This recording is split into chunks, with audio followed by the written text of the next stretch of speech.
झालं होतं याच्यात इतंभूत माहिती माझ्याकडे नाही म्हणून त्याच्यावर भाष्य करणं योग्य. एक तुळजापूरचं ड्रग्स प्रकरण ऐकलं असेल तुम्ही. त्यात आता उबाठाचा आरोप आहे की पोलिसांनी मुख्य आरोपींना मोकाट सोडले. ते भाजपशी संबंधित आहे, म्हणजे सत्ताधाऱ्यांशी संबंधित आहे आणि इतरांवरच गंभीर गुन्हे दाखल करताय आणि मुख्य आरोपींना सोडताय. उबाठाच्या गटाला ना काही घडाच्या पहिले त्यांचे पूर्ण तपास त्यांचा झालेला असतो. यंत्रणाला तपास करायची संधी देत नाहीत. यंत्रणा तपास करायच्या अगोदर यांची यंत्रणा कोणती भारी आहे माहीत नाही, परंतु हे आरोप करून मोकळे होतात आणि तपास यंत्रणा जे काम करते त्याच्यामध्ये अडचणी निर्माण करतात, असा माझा स्पष्ट आरोप त्यांच्यावर. तुळजापूरमध्ये हेच असेल, हेच आहे. आता तुम्ही काही दिवसांतर त्यात जे काही गुन्हेगार असेल ते पकडले जातील. तुम्ही एवढं लगे काल पकडले गेलं ना आज फाशीवर चढवा, असं कधी कोणत्याही कायद्यात नाही.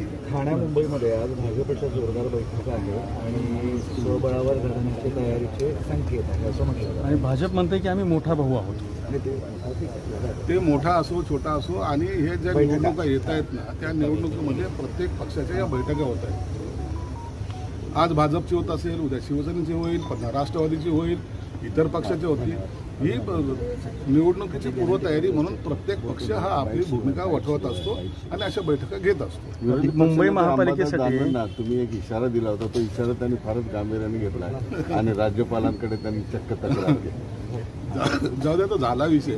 मुळामध्ये प्रॉपर्टी कुणाची बकोन मारतोय असं झालं की जसं काय सरकारला लुटायला लागलं. प्रॉपर्टी प्रायव्हेट आहे. आता त्याच्यावर भाष्य करणं योग्य नाही.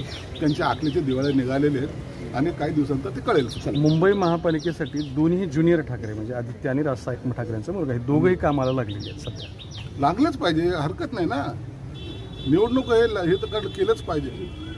आणि हे जे काही उबाटाचे आहेत ना, उद्या जर विक्रोळीचा मतदारसंघ गेला तर कॉर्पोरेशनला तर चान्स, पुढचं जे काही रणनीती आहे त्यांना कॉर्पोरेशनशिवाय काही दिसणार नाही.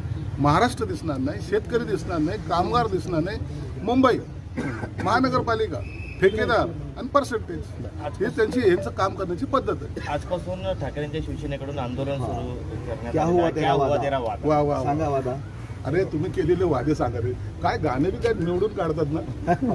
यांना आता गाणे म्हणणं आणि टाळ्या वाजवणं याशिवाय उद्योग राहिलेला नाही. संजय राऊतांचा एक प्रश्न.